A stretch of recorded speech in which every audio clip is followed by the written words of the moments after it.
Hello guys, this is Mukesh. तो एक बार फिर से आप सभी का स्वागत है हमारे इस चैनल में जिसका नाम है फिजिक्स तड़का। तो आज हम डिस्कस करेंगे application of semi empirical mass formula. जैसा कि हमने लास्ट वीडियो में डिस्कस किया था सेमी एम्पेरिकल मास फार्मूला के बारे में। सेमी एम्पेरिकल मास फार्मूला है क्या, इससे हम क्या करते हैं, ठीक है।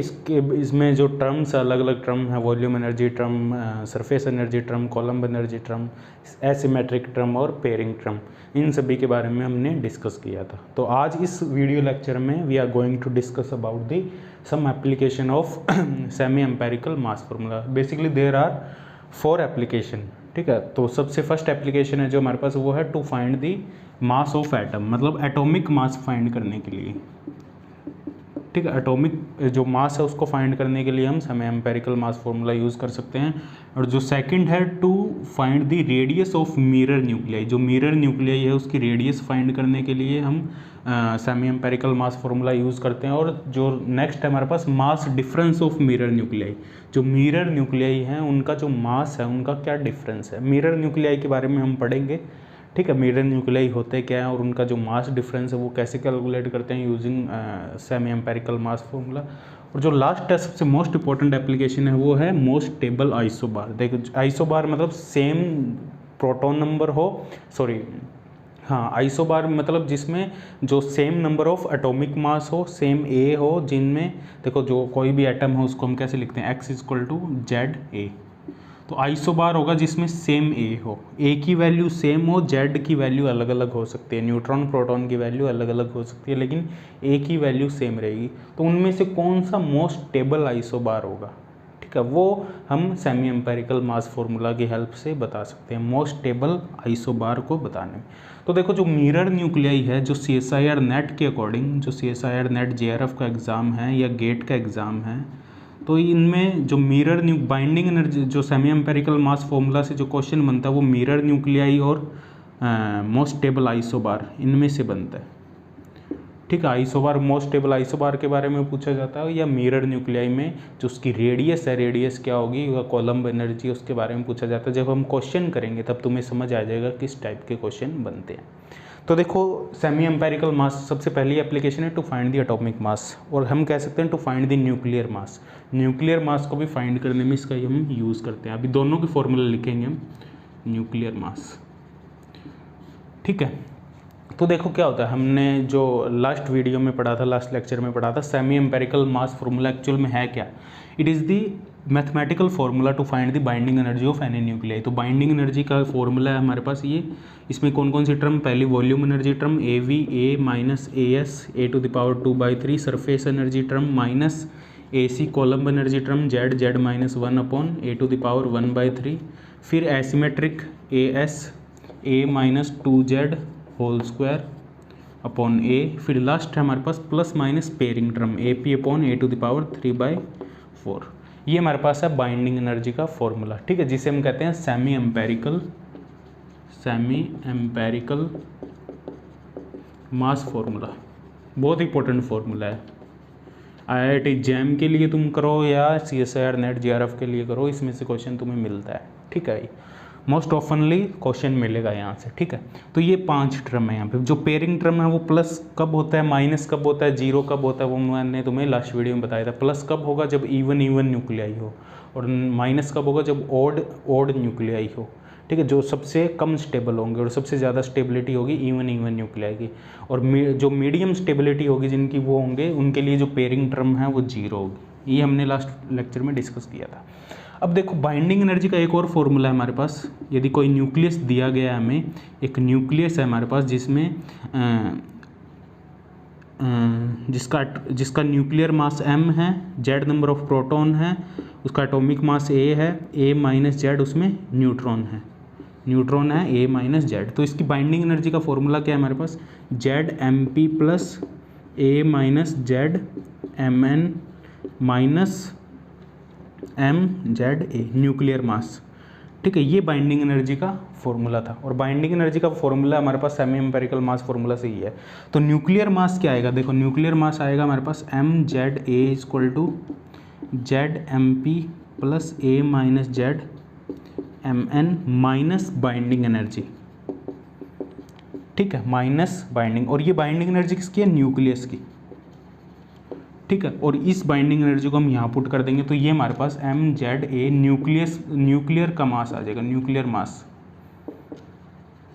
ठीक है, जो न्यूक्लियस हमें गिवन है उसका मास क्या होगा, उसका मास होगा ZMP plus A minus ZMN minus this term AVA plus AS A to the power 2/3 plus AC Z minus 1 A to the power 1/3 plus AS A minus 2Z whole square upon A minus plus, अब minus plus हो जाएगा क्योंकि plus minus था, एक minus आ गया तो minus plus AP upon A to the power 3/4। This is the formula for the to calculate the nuclear mass. ठीक है, जो हमें न्यूक्लियस दिया गया है उसका मास यदि कैलकुलेट करना है तो we can use that formula. ठीक है, और एटॉमिक मास कैलकुलेट करना है, जो न्यूक्लियस हमें दिया गया एक्चुअल में वो एटम का न्यूक्लियस है, ऐसा तो नहीं है न्यूक्लियस अकेला एग्जिस्ट करता है, वो एक एटम के अंदर एग्जिस्ट करता है। तो वो जो एटम है उसका मास क्या होगा, देखो बाइंडिंग एनर्जी का फॉर्मूला हमने एटॉमिक मास के टर्म में भी लिखा था। बाइंडिंग एनर्जी का जो फॉर्मूला लास्ट लेक्चर में हमने लिखा था एटॉमिक मास के टर्म में ZMH, ठीक है, plus A minus ZMN minus atomic mass, ये है हमारे पास एटॉमिक मास। इसको नीचे हम AT लिख देते हैं, एटॉमिक मास है इसलिए हमने नीचे AT लिख दिया। तुम कोई भी सिंबल यूज़ कर सकते हो क्योंकि न्यूक्लियर मास के लिए हमने सिंपल ये लिखा था, तो एटॉमिक मास में AT लिख देते हैं हम, कोई फ़र्क नहीं पड़ता यहाँ से। तो MZA एटॉमिक मास क्या आएगा हमारे पास AT ZMH plus A minus ZMN minus binding energy, binding energy of nucleus, ये बाइंडिंग एनर्जी है न्यूक्लियस की, जिस न्यूक्लियस की हम बाइंडिंग एनर्जी कैलकुलेट कर रहे हैं। ठीक है, उसकी बाइंडिंग एनर्जी, और ये है एटॉमिक मास ZMH है यहाँ पे हाइड्रोजन एटम का मास, A माइनस Z है न्यूट्रॉन नंबर, MN है न्यूट्रॉन का मास। ठीक है, सिंगल न्यूट्रॉन का मास माइनस जो न्यूक्लियस की जिसकी हम बात कर रहे हैं उसकी बाइंडिंग एनर्जी, और ये बाइंडिंग एनर्जी का फॉर्मूला, इसकी वैल्यू यहाँ पुट करेंगे तो हमारे पास एटॉमिक मास आ जाएगा। ठीक है, तो एटॉमिक मास यदि बाइंडिंग एनर्जी हमें गिवन हो, ठीक है, देखो बाइंडिंग एनर्जी में बहुत लेंथी फॉर्मूला है यहाँ पे, इसमें तुम्हें AV पता होना चाहिए, AS AC AS, इसकी वैल्यू एक्चुअल में दी क्वेश्चन में गिवन होती है। ठीक है, जब क्वेश्चन करेंगे तुम्हें अपने आप समझ आ जाएगा किस टाइप के इसमें क्वेश्चन बनते हैं। ठीक है, जो नेक्स्ट लेक्चर होगा वो फुल क्वेश्चन पे ही होगा, उसमें हम बाइंडिंग एनर्जी के क्वेश्चन करेंगे, सेमी एम्पेरिकल मास फॉर्मूला के क्वेश्चन करेंगे, और इसकी जो एप्लीकेशन है रेडियस पे, मिरर न्यूक्लियाई पे, और जो मोस्ट स्टेबल आइसोबार है इस पर हम क्वेश्चन करेंगे। ठीक है, उस पर एक वीडियो में कंप्लीट नहीं होंगे तो हम 2 वीडियो अलग से क्वेश्चन की करेंगे। ठीक है, जो प्रीवियस ईयर क्वेश्चन है या कुछ नए क्वेश्चन है, ठीक है, उन पर हम डिस्कस करेंगे। तो उसके बाद डिस्कस करते हैं हम मिरर न्यूक्लियाई। मिरर न्यूक्लियाई क्या है, ठीक है, तो ये फर्स्ट एप्लीकेशन है to find the nuclear mass और एटॉमिक मास। ये न्यूक्लियर मास का फॉर्मूला है और ये एटॉमिक मास का फॉर्मूला है, यहाँ से हम फाइंड कर सकते हैं। अब जब क्वेश्चन करेंगे तुम्हें समझ आ जाएगा किस टाइप के क्वेश्चन बनते हैं। ठीक है, अब डिस्कस करते हैं मिरर न्यूक्लियाई। मिरर न्यूक्लियाई क्या होते हैं? ठीक है, तो न्यूक्लियर फिजिक्स में हमने अभी तक डिस्कस किया है शेल मॉडल डिस्कस कर लिया हमने। शेल मॉडल में फिर मैग्नेटिक मोमेंट वगैरह, स्पिन पैरिटी वगैरह, उसकी 2 वीडियो अलग से बनाई थी शेल मॉडल की। ठीक है, उसके बाद हमने डिस्कस कर लिया बाइंडिंग एनर्जी और सेमी एम्पेरिकल मास फॉर्मूला, वो 3rd वीडियो थी। उसके बाद ये 4th वीडियो है, लेक्चर 4 है, जिसमें हम डिस्कस कर रहे हैं application of semi empirical mass formula. उसके बाद 5th और 6th वीडियो होगी, आई थिंक 6 भी होगी। ठीक है, 5th और 6th वीडियो होगी, उसमें सिर्फ क्वेश्चन करेंगे बाइंडिंग एनर्जी के और सेमी एम्पेरिकल मास फॉर्मूला के, और कुछ क्वेश्चन शेल मॉडल के भी हो सकते हैं। ठीक है, और उसके बाद सेमी एम्पेरिकल जो मास फॉर्मूला इसकी एप्लीकेशन है, इसके भी कुछ हम क्वेश्चन करेंगे। ठीक है, जो प्रीवियस ईयर में पूछे गए हैं। ठीक है, तो उससे पहले ये थ्योरी तुम्हें क्लियर होनी चाहिए, और मैं ज़्यादा थियोरेटिकली डीप में भी नहीं जा रहा, मैं उस हिसाब से तुम्हें करवा रहा हूँ ताकि तुम्हारे जो क्वेश्चन है वो ईजिली सॉल्व हो जाए। अब हम बात करते हैं मिरर न्यूक्लियाई की। देखो पहले एप्लीकेशन है ये सेमी एम्पेरिकल मास फॉर्मूला की, उससे पहले हमें पता होना चाहिए जो मिरर न्यूक्लियाई एक्चुअल में है क्या। मिरर न्यूक्लियाई एक्चुअल में जो मिरर न्यूक्लियाई है, it is a pair of nucleus, एक 2 न्यूक्लियस का पेयर है जिनमें प्रोटॉन और न्यूट्रॉन का नंबर इंटरचेंज हो जाता है। ठीक है, एक न्यूक्लियाई में प्रोटॉन मान लो 3 है तो दूसरे न्यूक्लियाई में न्यूट्रॉन 3 होंगे, और एक न्यूक्लियाई में प्रोटॉन 4 है तो दूसरे न्यूक्लियन में न्यूट्रॉन 4 होंगे। ठीक है, तो प्रोटॉन और न्यूट्रॉन का नंबर एक्सचेंज हो जाता है। इसका एक एग्जांपल ले लेते हैं, सिंपल जो एग्जांपल है इसका, सिंपल एग्जांपल मान लेते हैं। लिथियम है, लिथियम 3 7, ठीक है, और बेरिलियम 4 7। ठीक है। इसमें देखो क्या हो रहा है, इसमें जो प्रोटॉन है Z है 3 है और जो न्यूट्रॉन है वो 4 है। और इसमें देखो इसमें प्रोटॉन 4 है और न्यूट्रॉन, प्रोटॉन को Z से लिख रहे हैं हम, और न्यूट्रॉन 3 है। मतलब आपस में जो नंबर है प्रोटॉन और न्यूट्रॉन का वो एक्सचेंज हो रहा है, इंटरचेंज हो रहा है। ठीक है। It is a pair of nuclei where the proton number and the neutron number are exchange, interchange, मतलब इंटरचेंज हो रहा है। इसको हम ये भी कह सकते हैं, इन दोनों का जो एटॉमिक नंबर होगा जो एटॉमिक मास नंबर होगा वो होगा A1 इक्वल टू A2। मतलब एटॉमिक मास नंबर दोनों का सेम होगा, प्रोटॉन और न्यूट्रॉन नंबर दोनों का अलग अलग हो सकता है, लेकिन जो प्रोटॉन नंबर का जो डिफरेंस है वो ±1 होगा। प्लस कब होगा, जब Z1 ग्रेटर देन Z2, और माइनस कब होगा, जब Z2 ग्रेटर देन Z1 है। ठीक है। इन दोनों का जो डिफरेंस है प्रोटॉन नंबर का या न्यूट्रॉन नंबर का भी कह सकते हो, वो ±1 होगा। प्लस कब होगा, जब एक, कैसे भी कर सकते हो इसको, 3 - 4 करेंगे तो -1 आएगा, 4 - 3 करेंगे तो +1 आएगा। तो ये हमारे पास कंडीशन है मिरर न्यूक्लियाई की। इसके और भी एग्जांपल ले सकते हैं, जैसे carbon 6 13, nitrogen 7 13। Atomic mass number same है 13, प्रोटॉन है इसमें 6, न्यूट्रॉन है इसमें 7, प्रोटॉन है इसमें 7, न्यूट्रॉन है इसमें 6। तो ये दोनों मिरर न्यूक्लियाई है। इनमें जो Z1 - Z2 का जो डिफरेंस है वो -1 है, या Z2 - Z1 का जो डिफरेंस है वो +1 है।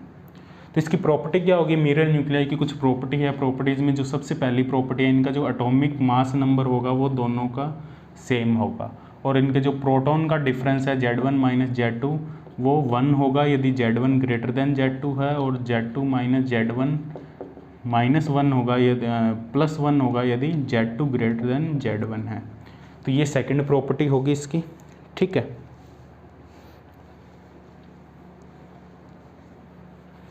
और इसकी थर्ड प्रॉपर्टी क्या होगी, देखो थर्ड प्रॉपर्टी होगी इसमें, देखो यदि हम थर्ड केस में यदि हम Z1 को Z माने, यदि हम Z1 को Z माने तो Z1 - Z2, यदि Z1 की वैल्यू Z2 से ज़्यादा है, Z1 को यदि हम Z कंसिडर करें, Z1 की वैल्यू Z2 से ज़्यादा है, तो Z1 - Z2 1 होगा, क्योंकि Z1 की वैल्यू Z2 से ज़्यादा है, तो Z1 - Z2 1 होगा। तो Z1 को हमने Z मान लिया, तो Z2 आएगा हमारे पास Z - 1। ठीक है। Z1 को Z कंसिडर कर लिया तो Z2 आएगा Z - 1। अब देखो जो टोटल एटॉमिक नंबर है, एटॉमिक मास नंबर है, वो है हमारे पास Z1 + Z2, ये लिख सकते हैं हम। टोटल एटॉमिक मास देखो दोनों 13 कैसे आएगा, Z1 6 और 7 13, प्रोटॉन न्यूट्रॉन का भी सम होगा और दोनों प्रोटॉन का भी सम होगा, ये भी लिख सकते हैं हम, क्योंकि दोनों मिरर न्यूक्लियाई हैं, तो दोनों के प्रोटॉन का सम उसका टोटल एटॉमिक मास नंबर के इक्वल होगा। तो Z1 + Z2, तो Z1 है Z और Z2 है Z - 1, तो ये आएगा 2Z - 1 A। तो A होगा 2Z - 1, और यहाँ पे जो Z है वो हायर ऑर्डर वाला है, हायर नंबर वाला, क्योंकि Z1 को हमने Z लिया और Z1 ग्रेटर देन Z2, मतलब हायर नंबर वाला प्रोटॉन है यहाँ पे Z। ठीक है। 2Z - 1। और यदि हम सेकंड केस लें, यदि हम इसको -1 कंसिडर करते, इसको हम कंसिडर करते हैं -1, और हम कहते हैं भाई जो Z2 है वो Z1 से ज़्यादा बड़ा है, Z2 Z1 से ज़्यादा बड़ा है, तो A आता है यहाँ पे 2Z + 1, और यहाँ पे जो Z होता है वो लोअर नंबर होता है, लोअर प्रोटॉन नंबर। कंफ्यूज मत होना इसमें, ये बस तुम जब क्वेश्चन करोगे तो डायरेक्ट भी यूज़ कर सकते हो, लेकिन याद रखने की ज़रूरत नहीं है, मैं तुम्हें ऐसे बता रहा हूँ इसको। ठीक है। जो एटॉमिक मास नंबर है वो 2Z - 1 होगा यदि Z higher number of proton है, जैसे 3 और 4 है प्रोटॉन, इसका 3 है इसका 4 है, तो 4 यदि लेंगे तो एटॉमिक मास नंबर होगा हमारे पास 2 × 4 - 1, 2 × 4 - 1, तो ये आएगा 7। और यदि हम 2Z + 1 लेंगे तो 2 × 3 + 1, ये बात कर रहा हूँ मैं। ठीक है। और इसमें कोई वो ज़्यादा कुछ हमें इसको याद रखने वाली बात नहीं है, ऐसे बस तुम्हें बता रहा हूँ, ये मिरर न्यूक्लियाई की ये प्रॉपर्टी है। ठीक है। अब हम क्या देखते हैं, इसका जो सबसे पहले हम देखते हैं मास डिफरेंस का क्या, रेडियाई हम बाद में देखेंगे, पहले हम देखते हैं जो मास, दो मिरर न्यूक्लियाई है उनका मास डिफरेंस क्या होगा। ठीक है। दो मिरर न्यूक्लियाई है उनका मास डिफरेंस का क्या फॉर्मूला होगा, वो हम कैलकुलेट करेंगे यूजिंग सेमी एम्पेरिकल मास फॉर्मूला। ठीक है। तो मिरर न्यूक्लियाई बेसिकली जिनमें प्रोटॉन और न्यूट्रॉन का जो नंबर है वो इंटरचेंज हो जाए, वो मिरर न्यूक्लियाई है। तो क्वेश्चन बनता है नेट में, काफ़ी सिंपल क्वेश्चन बनता है और इजी होता है। ठीक है। देखो मास डिफरेंस क्या होगा, दो mirror nuclei, mass difference of two mirror, two लिखने की जरूरत नहीं है, मिरर न्यूक्लियाई मतलब ये एक पेयर होगा, टू लिखने की हमें जरूरत नहीं है, मिरर न्यूक्लियाई का मतलब ये पेयर है, ठीक है। मास डिफरेंस क्या होगा, मान लो एक फर्स्ट मिरर न्यूक्लियाई हमारे पास m, जिसका न्यूक्लियर मास है m Z1a, और दूसरा मिरर न्यूक्लियाई है m, इसको लिख दिया हमने Z2। Atomic mass number same होगा, a सेम होगा, Z1 और Z2 अलग अलग हो सकते हैं, ठीक है। इन दोनों का डिफरेंस हमें देखना है, उसको हम लिख देते हैं डेल्टा m से। m Z1a, इसको सिंपल ऐसे भी लिख सकते हैं, m Z1a minus m Z2a, ये भी लिख सकते हैं इसको। अब m Z1a और m Z2a होगा क्या, ये हमें सेमी एम्पेरिकल मास फॉर्मूला से पता है। ये न्यूक्लियर मास है, किसी भी न्यूक्लियस का जो मास होगा वो सेमी एम्पेरिकल मास फॉर्मूला के टर्म में हमने लिखा था m ZA, ये हमने लिखा था फॉर्मूला, ये आएगा Z MP plus A minus Z MN, ये भी हमने फॉर्मूला लिखा था स्टार्टिंग में, ठीक है। Minus AVA plus AS A⁻² plus AC Z minus 1 upon A⁻⁻³ plus AS asymmetric term AS, उसको लिख देंगे हम A-2Z, ये फॉर्मूला याद करना पड़ेगा तुम्हें, A-2Z² अपॉन यही आएगा यहाँ पे, यहाँ आएगा हमारे पास minus plus AP upon A⁻²3/4, ठीक है। ये हमारे पास MZA होगा। यदि यहाँ पे हम Z1 लिखते हैं, इसको Z1, तो यहाँ Z1 आ जाएगा, यहाँ Z1 आ जाएगा, यहाँ Z1, ठीक है। ये फॉर्मूला होगा फर्स्ट जो न्यूक्लियर पेयर में जो मिरर न्यूक्लियाई है उसका जो फर्स्ट पेयर है, जो फर्स्ट न्यूक्लियस है उसका ये न्यूक्लियस मास होगा। सेकंड का क्या होगा हमारे पास MZ2A होगा Z2MP plus A minus Z2MN, बाकी नीचे लिख देता हूँ, minus AVA plus AS A⁻²/3 plus AC Z2 minus 1 upon A⁻⁻³ plus AS A-2Z2² upon A minus plus AP upon A⁻3/4। तो ये दोनों न्यूक्लियस मासेस होंगे, दोनों जो मिरर न्यूक्लियाई उनमें जो पेयर में दो न्यूक्लियस है उन दोनों के मासेस होंगे। इन दोनों का डिफरेंस लो, इन दोनों का जब डिफरेंस लेंगे हम, देखो क्या आएगा, Z1 minus Z2 MP minus Z1, यहाँ पे देखो AMN कैंसिल हो जाएगा, ठीक है। Z1 माइनस Z2 MN, ठीक है। ये दोनों टर्म हो जाएगी फर्स्ट, ये टर्म कैंसिल हो जाएगी दोनों में, ये वाली टर्म यहाँ एक, ये वाली टर्म माइनस करोगे तो कैंसिल हो जाएगी, ये वाली भी टर्म कैंसिल हो जाएगी क्योंकि कोई Z नहीं है और A की वैल्यू सेम है। ये वाले टर्म देखो AC यहाँ पे आएगा plus AC Z1 minus 1 minus Z2 minus 1 upon A⁻⁻⁻3, ये टर्म आएगी हमारे पास, ठीक है। सेकंड जो थर्ड टर्म है ये आएगी। अब ये वाले टर्म भी कैंसिल हो जाएगी, पेयरिंग टर्म भी, क्योंकि यहाँ पे भी सिर्फ A है, कोई Z नहीं। ये वाले टर्म देखो क्या ये भी कैंसिल हो जाएगी, देखो यहाँ पे क्या है हमारे पास A-2Z1² माइनस A-2Z2², इन दोनों का डिफरेंस क्या आएगा, देखो A², देखो A को क्या लिख सकते हैं हम, A को लिख सकते हैं Z1 प्लस Z2, A को लिख सकते हैं Z1 प्लस Z2, तो एक Z1 प्लस Z2 लिखेंगे तो ये क्या आएगा, Z2 माइनस Z1²। इसको Z1 प्लस Z2 लिखेंगे तो क्या आएगा, ये Z1 माइनस Z2²। और Z1 माइनस Z2 का आंसर क्या है, Z1 माइनस Z2 क्या है हमारे पास 1, और Z2 माइनस Z1 क्या है हमारे पास -1, ठीक है। 1 और -1, लेकिन होल स्क्वायर है तो 1 ही आएगा, तो ये कैंसिल हो जाएगी टर्म। तो जो एसिमेट्रिक एनर्जी टर्म है वो भी कैंसिल हो जाएगी, तो हमारे पास जो डिफरेंस है वो इतना ही आएगा। जो मास डिफरेंस है डेल्टा एम वो ये आएगा हमारे पास। और Z1 माइनस Z2 हमारे पास MP सॉरी 1, तो ये आएगा हमारे पास MP minus MN mass of proton minus mass of neutron plus AC Z1 minus 1 minus Z2 minus 1 upon A⁻⁴ ठीक है। तो ये हमारे पास मास डिफरेंस आ रहा है। इसको थोड़ा सा और मॉडिफाइड करते हैं, देखते हैं इसको थोड़ा सा और ओपन करते हैं। ठीक है, इसको नोट कर लो, इसको एटॉमिक मास के टर्म में लिखते हैं टोटल। ठीक है,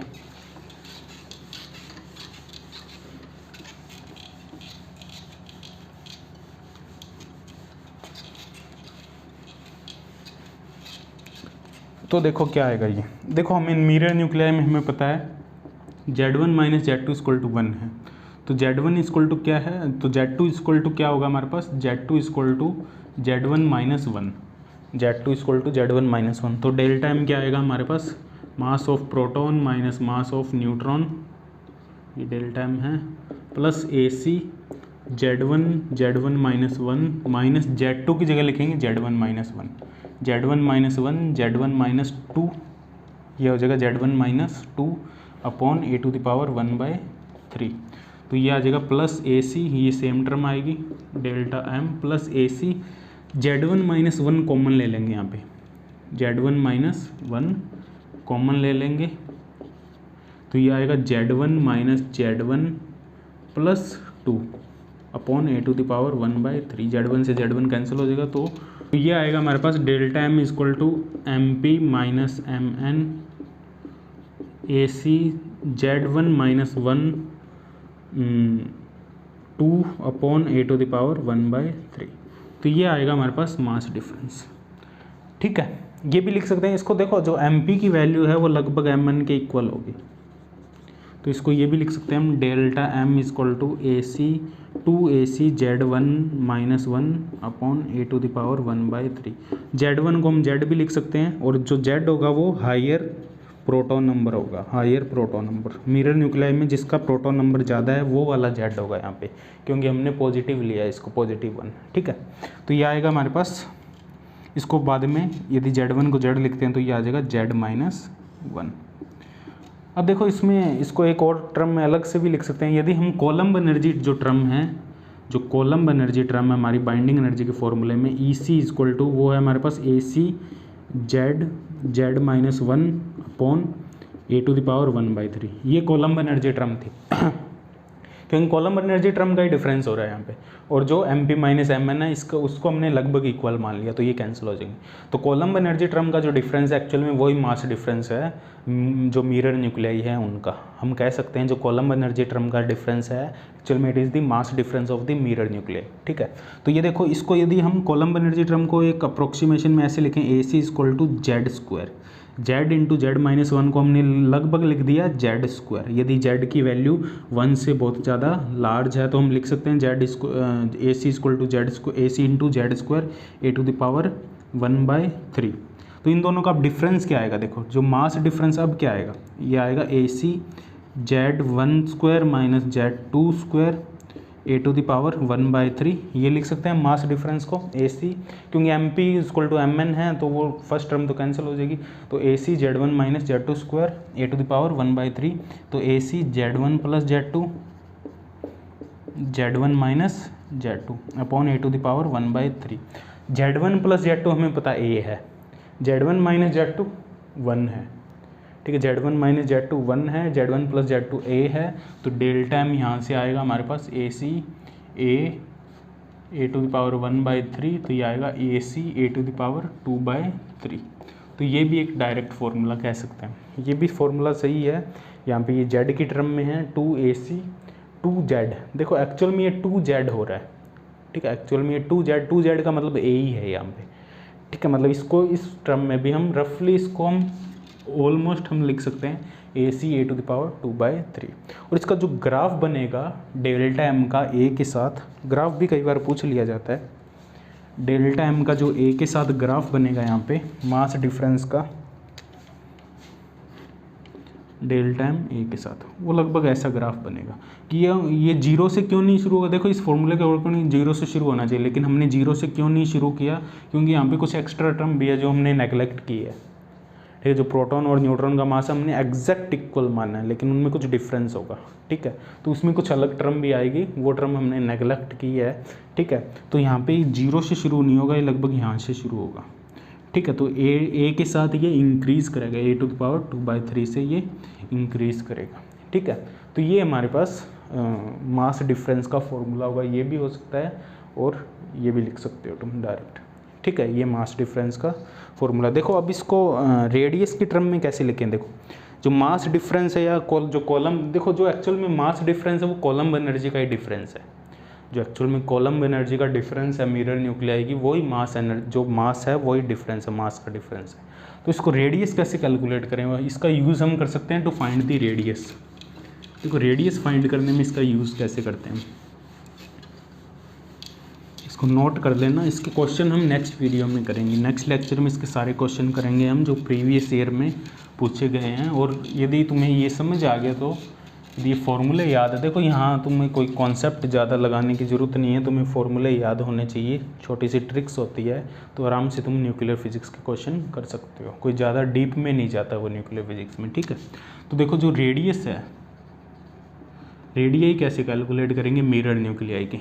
ठीक है, तो देखो हमारे पास क्या है, जो कोलम्ब एनर्जी टर्म है ई सी, वो है A C Z -1 A to the power 1/3, ये कोलम्ब एनर्जी टर्म है। इसको ये भी लिख सकते हैं हम A C Z square A to the power 1/3, और ए सी है यहाँ पे हमारे पास 3/5, ये हमने कल लास्ट लेक्चर में डिस्कस किया था।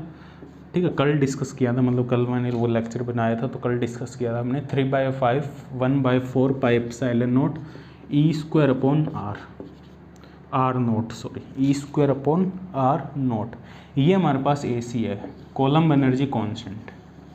ठीक है, ये हमने कल डिस्कस किया था पिछले लेक्चर में। ई सी इक्वल टू ये आएगा हमारे पास, इसको पुट करो यहाँ 3/5 × 1/4 pi epsilon naught into e square r naught Z square upon A to the power 1/3। इसको हम क्या लिख सकते हैं, इसको हम लिख सकते हैं R, radius R equal to R naught A to the power 1/3, ये फेम्टोमीटर में होगी। ठीक है, फर्मी में। तो ये आएगा, देखो एक्चुअल में इसका डिफरेंस लो एक बार। इसका मिरर न्यूक्लियाई के लिए जो कोलम्ब एनर्जी का डिफरेंस होगा वो होगा 3/5 1/4 pi epsilon naught e square r naught A to the power 1/3 Z1 square minus Z2 square, ये डिफरेंस होगा कोलम्ब एनर्जी का। ठीक है, देखो क्वेश्चन में ये दिया होगा कोलम्ब एनर्जी का डिफरेंस। ठीक है, कोलम्ब एनर्जी का डिफरेंस गिवन होगा तो हम रेडियस फाइंड कर सकते हैं। कैसे फाइंड करेंगे, ये formula 3/5 × 1/4 pi epsilon naught e square. अब देखो इसको Z1 square minus Z2 square को वही सेम लिख देंगे, Z1 + Z2 Z1 - Z2, तो Z1 + Z2 को A लिख देंगे, Z1 - Z2 को 1 लिख देंगे। तो A नीचे ए टू द पावर 1/3 है, वो तो ए टू द पावर 1/3 ही रहेगा हमारे पास। ठीक है, तो ई स्क्वायर इंटू ए, क्योंकि Z1 + Z2 A, Z1 - Z2 1 into R naught A to the power 1/3, इसको R लिख देंगे हम, तो ये आएगा 3/5 × 1/4 pi epsilon naught e square A upon R, ये होगा डेल्टा ई सी। इसको डेल्टा W से भी लिख देते हैं, कई बार क्वेश्चन में डेल्टा W भी दिया होता है, बाइंडिंग एनर्जी, सॉरी जो कोलम्ब एनर्जी टर्म का जो डिफरेंस है वो होगा 3/5 1/4 pi epsilon naught e square A/R।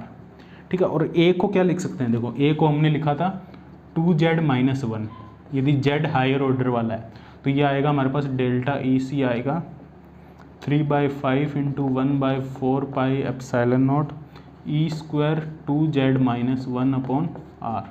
यहाँ से रेडियस कैलकुलेट कर सकते हैं हम। तो ये दोनों, ये फॉर्मूला तुम्हें याद होना चाहिए मिरर न्यूक्लियाई के लिए। तो मास डिफरेंस का फॉर्मूला भी हमने लिख लिया, वही सेम है। एक्चुअल में जो मास डिफरेंस है यही मास डिफरेंस है। ठीक है, कोई इसमें फ़र्क नहीं है, यही मास डिफरेंस है। जो मास डिफरेंस है एक्चुअल में वही कोलम्ब एनर्जी का डिफरेंस है। ठीक है, तो ये हमारे पास टोटल फॉर्मूला होगा 3/5 1/4 pi epsilon naught e square A/R। ठीक है, लेकिन जो एनर्जी होगी उसको तुम्हें मेगा इलेक्ट्रॉन वोल्ट में कन्वर्ट करना पड़ेगा, ठीक है। यही याद रखना, जो एनर्जी है उसको मेगा इलेक्ट्रॉन वोल्ट में तुम्हें कन्वर्ट करना पड़ेगा, ठीक है। वो जब क्वेश्चन करेंगे तो तुम्हें उसमें समझ आ जाएगा कैसे करना है, ठीक है। तो ये हमारे पास है radii of the mirror nuclei and the mass difference of the mirror nuclei. अब जो लास्ट एप्लीकेशन है वो हमारे पास मोस्ट स्टेबल आइसोबार, ठीक है। कोई न्यूक्लियस है वो मतलब हमें आइसोबार दिया गया है, अलग अलग मतलब एटॉमिक मास नंबर सेम है, प्रोटॉन नंबर अलग अलग है, ठीक है। आइसोबार्स हमें दिए गए, उनमें से कौन सा ऐसा आइसोबार है, कौन सा ऐसा प्रोटॉन की संख्या है जिस पे वो जो आइसोबार है वो मोस्ट स्टेबल होगा, उसकी स्टेबिलिटी मैक्सिमम होगी, मतलब उसकी जो बाइंडिंग एनर्जी पर न्यूक्लियन है वो मैक्सिमम होगी। वो हम कैलकुलेट करते हैं सेमी एम्पेरिकल मास फॉर्मूला से, ठीक है। डिस्कस करते हैं मोस्ट स्टेबल आइसोबार, ठीक है। जो लास्ट एप्लीकेशन है सेमी एम्पेरिकल मास फॉर्मूला की, मोस्ट स्टेबल आइसोबार, ठीक है। आइसोबार मतलब जिसमें सेम एटॉमिक मास नंबर हो, same total number of nucleons, किसी न्यूक्लियस के अंदर न्यूक्लियस है, ये n number of proton, n number of neutron है, p नंबर ऑफ प्रोटॉन है, तो जो n प्लस p है वो दोनों में सेम रहेगा। सभी न्यूक्लियस में n प्लस p का जो नंबर है, जो a है वो सेम रहेगा। n और p की वैल्यू अलग अलग हो सकती है, न्यूट्रॉन प्रोटॉन नंबर अलग अलग हो सकते हैं, लेकिन a की वैल्यू है वो सेम रहेगी, ठीक है। तो वो होंगे हमारे पास स्टेबल आइसोबार्स। अब उन आइसोबार में कौन सा सबसे ज़्यादा स्टेबल होगा, ठीक है, वो हम फाइंड करते हैं यूजिंग बाइंडिंग एनर्जी टर्म, ठीक है। तो देखो जो एटॉमिक मास से हम कैलकुलेट करेंगे, देखो बाइंडिंग मोस्ट स्टेबल आइसोबार का मतलब है यहाँ पे जिसकी बाइंडिंग एनर्जी मैक्सिमम हो। मोस्ट स्टेबल आइसोबार मतलब ऐसा आइसोबार जिसकी बाइंडिंग एनर्जी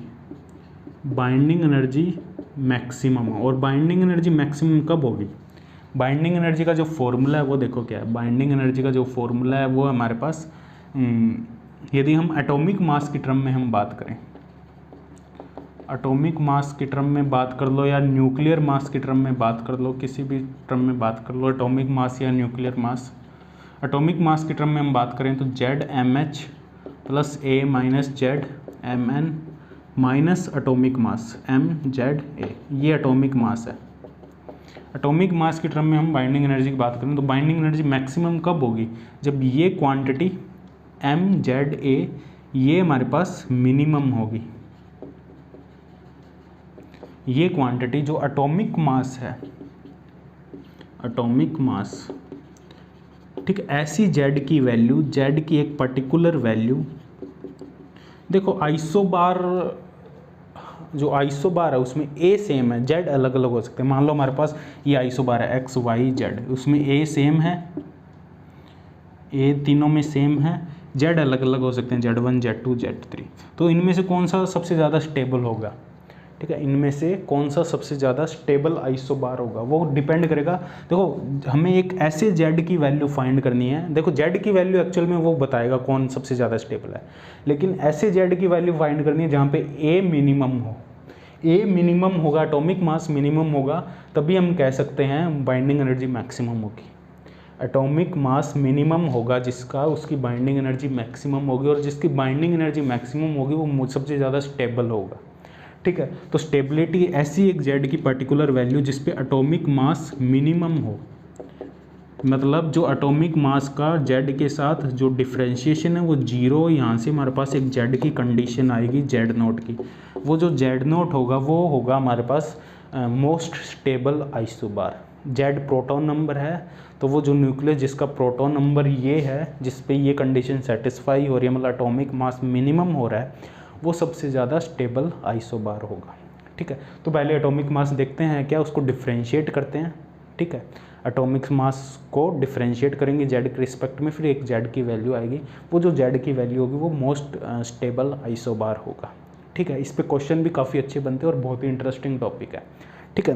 तो इसको कैलकुलेट करते हैं, देखते हैं कैसे कैलकुलेट करो। देखो इसको, तो देखो हमारे पास एटॉमिक मास का जो फॉर्मूला है बाइंडिंग एनर्जी सेमी एम्पेरिकल मास फॉर्मूला की टर्म में MZA, ये एटॉमिक मास है हमारे पास, इसका जो फॉर्मूला है ZmH हाइड्रोजन का mass plus A minus ZmN minus binding energy कौन सी है, सेमी एम्पेरिकल मास फॉर्मूला वाली, ठीक है। AVA plus AS A⁻²/3 plus AC Z−1 A⁻⁴ plus AS A−2Z² minus plus AP/A⁴/4, ठीक है। ये हमारे पास एटॉमिक मास है। अब देखो इस एटॉमिक मास इक्वेशन को जो MZA है इसको हम लिखेंगे एक थोड़ी सी सिंप्लीफाइड इक्वेशन में। जो इक्वेशन आएगी वो एक्चुअल में वो पैराबोला की इक्वेशन होगी। जो एक्चुअल में इक्वेशन हमें मिलेगी यहाँ से, देखो जो इक्वेशन मिलेगी हमें वो होगी हमारे पास alpha A plus beta Z plus gamma Z² plus minus delta. तो जो ये इक्वेशन है इसको हमने इस फॉर्म में लिख दिया, ठीक है। ये जो इक्वेशन है ये पैराबोला की इक्वेशन है, ठीक है। ये Z पे डिपेंड कर रही है, ठीक है, A पे भी डिपेंड कर रही है, लेकिन M का हम Z के साथ ग्राफ प्लॉट करेंगे, ठीक है। अब देखो इस ये टर्म इसको यहाँ से हम कैसे आए, यहाँ पे जो अल्फ़ा बीटा और जो गामा की वैल्यू है वो हम कोफिशिएंट को कंपेयर करेंगे। A के कोफिशिएंट को कंपेयर करेंगे, अल्फ़ा की वैल्यू आ जाएगी, B के कोफिशिएंट को कंपेयर करेंगे, बीटा की वैल्यू आ जाएगी, Z के कोफिशिएंट को कंपेयर करने पे Z² के कोफिशिएंट को कंपेयर करेंगे तो गामा की वैल्यू आ जाएगी। तो ये जो ये वैल्यू आएगी अल्फ़ा बीटा और गामा की, ये आएगी हमारे पास, अल्फ़ा आएगा हमारे पास Mn−AV AS/A⁻⁴ प्लस AA। यहाँ पे जो एक्चुअल में ये जो टर्म है ये AA है, ठीक है। इसका मतलब है एसिमेट्रिक एनर्जी कोफिशिएंट या कांस्टेंट, ठीक है। वो जो प्रीवियस जो हमने अभी डिस्कशन किया है उसमें सेमी एम्पेरिकल मास फार्मूला जहाँ भी हमने यूज़ किया वहाँ पे ये जो टर्म आएगी एसिमेट्रिक एनर्जी टर्म आएगी, इसलिए AA आएगा। सरफेस एनर्जी के लिए AS लिखा है, वो गलती होगी, उसको AA बना लेना, ठीक है। सभी में उसको AA लिखना है, ठीक है। तो ये आएगा AA और बीटा आएगा हमारे पास, यहाँ से बीटा आएगा MH-MN MH-, ये कंपेयर करके देख लेना तुम, MH-, लेकिन इसके क्वेश्चन बहुत ज़्यादा इजी होंगे, ठीक है। इतने टफ क्वेश्चन नहीं होंगे, जब हम क्वेश्चन करेंगे तुम देखना। AC/A⁴ plus AA। गामा आएगा हमारे पास AC/A⁴ प्लस 4AA/A, ठीक है। तो ये अल्फ़ा बीटा गामा की वैल्यू होगी। ये इक्वेशन फर्स्ट है हमारे पास। ये जो इक्वेशन होगी ये मास पैराबोला इक्वेशन होगी, मास पैराबोला इक्वेशन, ठीक है। ये इक्वेशन होगी मास पैराबोला इक्वेशन। अब इसको हम डिफ्रेंशिएट करते हैं। यहाँ पे जो डेल्टा होगा हमारे पास, ये होगा AP/A⁴। अब ये पॉजिटिव भी हो सकता है, नेगेटिव भी हो सकता है, ठीक है। तो जो स्टेबल आइसोबार है वो एक से ज़्यादा भी हो सकते हैं। वो किन केसेस में एक से ज़्यादा होंगे वो डिपेंड करेगा डेल्टा की वैल्यू पे। यदि डेल्टा 0 है तो कोई प्रॉब्लम नहीं है।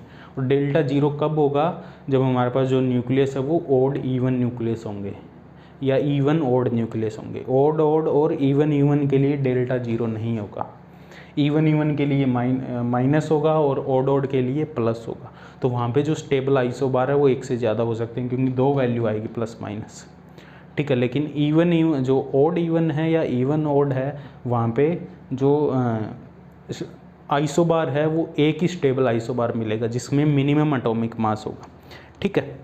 तो अब देखो इसको देखते हैं, जो आइसोबार है उसकी कंडीशन क्या होगी, कैसे फाइंड करें उसको। देखो इसको क्या करना है, तुम्हें बस इसको डिफ्रेंशिएट करना है जेड के रिस्पेक्ट में। ये हमारा एटॉमिक मास है, इसको जेड के रिस्पेक्ट में डिफ्रेंशिएट करना है।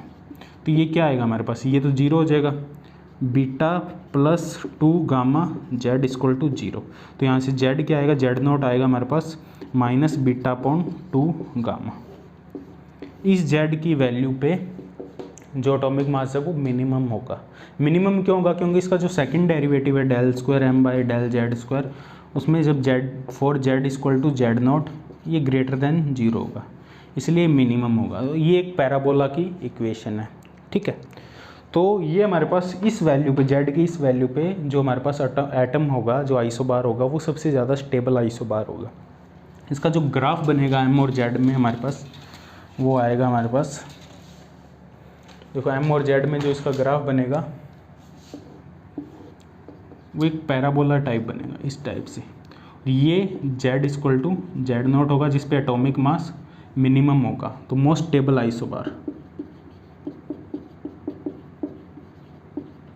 Isobar, Z equal to Z not.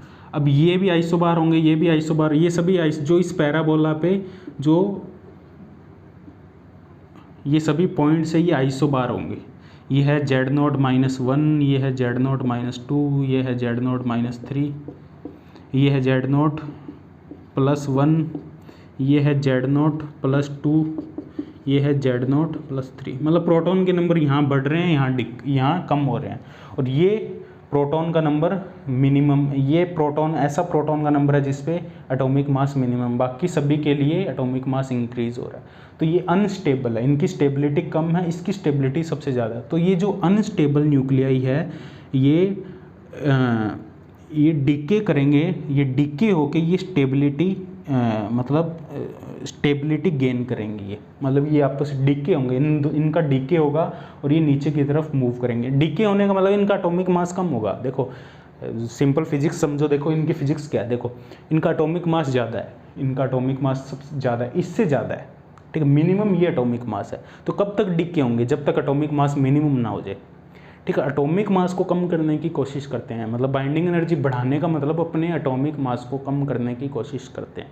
तो एटॉमिक मास डिक्रीज हो रहा है दोनों तरफ से, ठीक है। यहाँ डिक्रीज होगा बीटा नेगेटिव डिके से, यहाँ डिक्रीज होगा बीटा पॉजिटिव डिके से। बीटा नेगेटिव क्यों होगा यहाँ पे, क्योंकि प्रोटॉन की संख्या कम है। तो इलेक्ट्रॉन जब एमिट होगा, बीटा नेगेटिव का मतलब इलेक्ट्रॉन का एमिशन होगा, तो प्रोटॉन इंक्रीज होगा, प्रोटॉन की संख्या बढ़ेगी। तो प्रोटॉन यहाँ पे Z नॉट -3 है, तो यहाँ पे प्रोटॉन बढ़ेगा, फिर प्रोटॉन बढ़ेगा, फिर प्रोटॉन बढ़ेगा, एक पॉइंट पे ये स्टेबल हो जाएगा। अब यहाँ पे यदि कोई न्यूक्लियाई है तो वो मतलब बीटा पॉजिटिव डिके करेगा, मतलब वो प्रोटॉन को कम करेगा। यहाँ प्रोटॉन ऑलरेडी ज़्यादा है तो वो प्रोटॉन को कम करेगा। इस साइड में लेफ्ट साइड में बीटा नेगेटिव होगा, राइट साइड में बीटा पॉजिटिव। देखो इसमें दो केस बनते हैं, ठीक है। तो वो न्यूक्लियस पे डिपेंड करेगा जो मिनिमम है वो कब होगा। देखो इसमें दो केस बनते हैं। जो फर्स्ट केस है, केस फर्स्ट, इसमें क्या होगा, जब जो न्यूक्लियस है उसका जो एटॉमिक मास नंबर है वो यदि ओड हो, एटॉमिक मास नंबर ओड हो, तो क्या होगा, इसमें ओड होने का मतलब है या तो न्यूट्रॉन ओड होगा या प्रोटॉन ओड होगा। यदि न्यूट्रॉन ओड है तो प्रोटॉन इवन होगा, यदि प्रोटॉन ओड है तो न्यूट्रॉन इवन होगा, तभी ये टोटल ओड हो सकता है। यदि केस फर्स्ट हो, ए ओड हो, ए ओड होगा तो जो डेल्टा टर्म होगी एटॉमिक मास वाली, ये जो टर्म होगी ये ±0 आएगा। यहाँ पे ये डेल्टा 0 होगा, पेयरिंग टर्म 0 होगी। ओड इवन के लिए हमने शेल मॉडल में भी देखा, ये हमने लास्ट लेक्चर में भी देखा। ओड इवन टर्म के लिए इसको मैं एक बार रब कर देता हूँ, इसको अच्छे से समझते हैं। देखो क्या है ये, अल्फ़ा ए plus beta Z plus gamma Z square plus minus delta. Delta 0 होगा 4 यदि ए है ओड। ओड का मतलब है ओड इवन न्यूक्लियाई है हमारे पास, odd even nuclei. Odd even nuclei का मतलब प्रोटॉन ओड है तो न्यूट्रॉन इवन होगा, न्यूट्रॉन ओड है तो प्रोटॉन इवन होगा। तो उनके लिए डेल्टा 0 होगा। तो जो पैराबोला है वो एक ही पैराबोला मिलेगा, सिंगल पैराबोला, अल्फ़ा ए plus beta Z plus gamma Z square, single parabola, single parabola. क्योंकि प्लस माइनस टर्म वाली डेल्टा 0 है तो ये टर्म आएगी नहीं, तो सिंगल पैराबोला मिलेगा। इसका एग्जांपल क्या हो सकता है, ए इक्वल टू हम ले लेते हैं यहाँ पे 65, ए इक्वल टू 65 इसका एग्जांपल है। देखो ए इक्वल टू 65 में इसमें आ जाएगा कोबाल्ट 27, 65, कोबाल्ट के बाद आ जाएगा निकल, ये सभी आइसोबार है। 28, 65 निकल के बाद आ जाएगा यहाँ पे कॉपर, 29, 65 कॉपर के बाद आ जाएगा जिंक, 30, 65 जिंक के बाद आ जाएगा जिंक के बाद आ जाएगा गैलियम, यहाँ पे आ जाएगा 31, 65, ठीक है। तो ये सभी आइसोबार हैं, ठीक है। इसमें देखो प्रोटॉन की संख्या अलग अलग है, ठीक है, लेकिन एटॉमिक मास नंबर सभी में सेम है। और ये ओड है, ओड है मतलब प्रोटॉन और जो न्यूट्रॉन है यदि वो एक इवन है तो दूसरा ओड है, ओड इवन न्यूक्लियाई है। और ये सभी आइसोबार है, आइसोबार। और इनमें से सबसे ज़्यादा स्टेबल आइसोबार कौन सा होगा, इनमें से सबसे ज़्यादा जो स्टेबल आइसोबार है वो हम कैलकुलेट करेंगे यहाँ से। इसको हम डिफ्रेंशिएट करेंगे, जेड के रिस्पेक्ट में डिफ्रेंशिएट करके एक जेड की वैल्यू आएगी, वो जेड की जो वैल्यू है वो जो जेड की वैल्यू आएगी उसमें वो जो जेड की वैल्यू आएगी वो एक ही टर्म में आएगी, क्योंकि वो हमारे पास जेड की वैल्यू क्या आ रही थी, गामा अपॉन 2 बीटा, ये आ रही थी हमारे पास, नहीं sorry -2 gamma upon beta. Gamma भी ए पे डिपेंड करता है, बीटा भी ए पे डिपेंड करता है। अभी हमने लिखा था गामा और बीटा दोनों ए पे डिपेंड करता है, तो जो जेड आएगा वो ए पे डिपेंड करेगा। तो ये ए की वैल्यू 65 पुट करेंगे तो जेड नॉट की जो वैल्यू आएगी वो अराउंड 29 आएगी, 29। तो ये सबसे ज़्यादा स्टेबल आइसोबार होगा। ठीक है, तो इसका ग्राफ कैसे बनेगा, एम जेड, ये होगा हमारे पास जेड इक्वल टू 29, ये होगा हमारे पास जेड इक्वल टू 28, ये होगा हमारे पास जेड इक्वल टू 27, ये होगा हमारे पास जेड इक्वल टू 30, ये होगा हमारे पास जेड इक्वल टू 31। ठीक है, 27, 28, 29, 30, 31। ठीक है, तो ये सबसे ज़्यादा स्टेबल होगा। अब ये देखो ये अनस्टेबल है, ये हमारे पास है। सबसे पहले देखो हमारे पास कोबाल्ट 27, 65, ये एक बीटा नेगेटिव डीके होगा। इसका बीटा नेगेटिव होगा मतलब यहाँ से एक इलेक्ट्रॉन निकलेगा तो प्रोटॉन की संख्या बढ़ जाएगी। यहाँ पे प्रोटॉन 28 हो जाएंगे। जब प्रोटॉन 28 हो जाएंगे तो ये निकल में कन्वर्ट हो जाएगा, निकल 28, 65। तो एक बीटा डीके करेगा, बीटा डीके करके ये निकल पे आ जाएगा। फिर एक बीटा डीके होगा, इसमें बीटा नेगेटिव डीके होगा तो ये निकल से फिर कन्वर्ट हो जाएगा कॉपर में, 29। ये सबसे ज़्यादा स्टेबल होगा। इसके बाद ये डीके नहीं होगा, इसके बाद बीटा नेगेटिव पॉसिबल नहीं है। अब मान लो इसको हम दोबारा एक्साइड करवा देते हैं। ठीक है, या मान लेते हैं हमने गैलियम ले लिया है, जिंक ले लिया, तो जो जिंक है वो बीटा पॉजिटिव एमिट करेगा। मान लो हमारे पास जो जिंक है, जिंक 30, 65 है, ये बीटा पॉजिटिव एमिट करेगा। बीटा पॉजिटिव एमिट करेगा तो मतलब है जो प्रोटॉन है वो एक कम हो जाएगा, प्रोटॉन कम हो जाएगा तो ये आएगा हमारे पास बीटा पॉजिटिव एमिट करने के बाद कॉपर 29, 65। ठीक है, तो यहाँ बीटा पॉजिटिव का एमिशन होगा, यहाँ बीटा नेगेटिव का एमिशन होगा, मतलब स्टेबिलिटी गेन करने के लिए। स्टेबिलिटी गेन करने का मतलब एटॉमिक मास को कम करना, अपने एटॉमिक मास को वो डिक्रीज़ करने की कोशिश करेंगे। अब एटॉमिक मास को कम करना मतलब बाइंडिंग एनर्जी पर न्यूक्लियन या बाइंडिंग एनर्जी है उसको इंक्रीज़ करना, क्योंकि बाइंडिंग एनर्जी का जो फॉर्मूला है वो है ZmH plus A minus ZmN minus atomic mass. Atomic mass जितना कम होगा बाइंडिंग एनर्जी उतनी ही ज़्यादा होगी। ठीक है, तो ये हमारे पास केस फर्स्ट है जिसमें A हमारे पास ओड हो, A ओड हो तो डेल्टा जीरो का A की पैराबोला हमें मिलेगा। अब एक केस और हो सकता है जिसमें A इवन हो। इवन वाला केस क्या होगा, ठीक है, इवन A के लिए, इवन A कब हो सकता है, जब N भी इवन हो, न्यूट्रॉन भी इवन हो और प्रोटॉन भी इवन हो। तो दोनों इवन हो तब इवन होगा, या न्यूट्रॉन भी ओड हो और प्रोटॉन भी ओड हो, ये दोनों केस होंगे। ठीक है, दोनों इवन हो या दोनों ओड हो तब इवन A होगा, क्योंकि A है N प्लस Z। अब देखो यदि दोनों इवन हैं तो जो एटॉमिक मास होगा वो होगा हमारे पास alpha A plus beta Z plus gamma Z square minus delta. ठीक है, क्योंकि इवन न्यूक्लियाई उनकी स्टेबिलिटी ज़्यादा होती है। स्टेबिलिटी ज़्यादा होने का मतलब जो पैराबोला वो नीचे बनेगा, इसलिए माइनस डेल्टा। ठीक है, और जो ये है इवन के लिए इवन और ओड के लिए पैराबोला वो ऊपर बनेगा थोड़ा। इन दोनों के बीच में जो वर्टिकल मास डिफरेंस होगा वो होगा 2 डेल्टा का प्लस डेल्टा ओड। ठीक है, इसका जो एग्जांपल ले सकते हैं हम वही ले सकते हैं सेम 64, कोबाल्ट 64, 27, निकल 64, 28, निकल के बाद आ जाएगा कॉपर 64, 29, कॉपर के बाद आ जाएगा हमारे पास जिंक 30, 64, जिंक के बाद आ जाएगा गैलियम 31, 64। अब 64 है मतलब इवन नंबर है। अब देखो यहाँ पे प्रोटॉन ओड है, ये इवन है। ठीक है, तो ये जो न्यूट्रॉन है वो भी ओड होगा। प्रोटॉन ये वाला ओड का केस है, यहाँ पे जो प्रोटॉन है वो ओड है तो न्यूट्रॉन भी ओड होगा। तो इसमें ये पैराबोला, इसमें जो मास होगा वो प्लस में होगा, प्लस डेल्टा, इसका ही फ़र्क है पूरा पेयरिंग एनर्जी टर्म का। ठीक है, और इसमें प्रोटॉन इवन है तो न्यूट्रॉन भी इवन होगा क्योंकि A इवन है, तो इसमें ये माइनस आएगा। तो जो 2 पैराबोला बनेंगे यहाँ पे, ये ओड है, ये इवन है, ये ओड है, तो यहाँ पे 2 पैराबोला बनेंगे। दोनों पैराबोला को हम बनाते हैं, देखते हैं, और इनमें जो मोस्ट स्टेबल आइसोबार है वो कौन सा होगा वो भी हम इसमें चेक करते हैं। ठीक है, इसको नोट कर लो।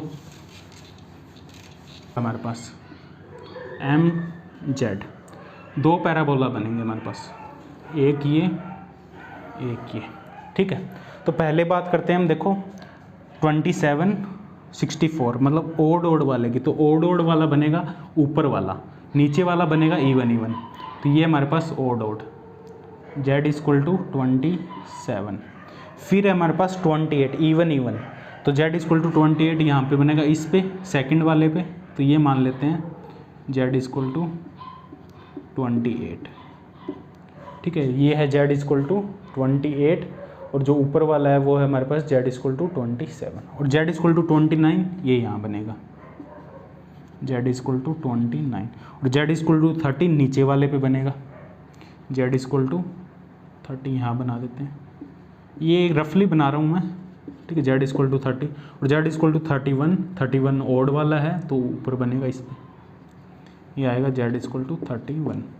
अब देखो क्या होगा यहाँ पे, z इक्वल टू 27 से जब वो 28 पे आएगा तो वो कौन सा एमिशन होगा, बीटा नेगेटिव। यहाँ पे जो एमिशन होगा जब ये यहाँ से यहाँ आएगा ये होगा बीटा नेगेटिव। ठीक है, कोबाल्ट 27 जब 64 पे आएगा तो यहाँ पे बीटा नेगेटिव एमिशन होगा। बीटा नेगेटिव मतलब एक इलेक्ट्रॉन निकल गया तो ये निकल में कन्वर्ट हो जाएगा 28 और 64। ठीक है, अब जब निकल, अब देखो ये निकल है हमारे पास, जी निकल का जो एटॉमिक मास है वो z इक्वल टू 29 से भी कम है, z इक्वल टू 29 का ज़्यादा है क्योंकि ओड है।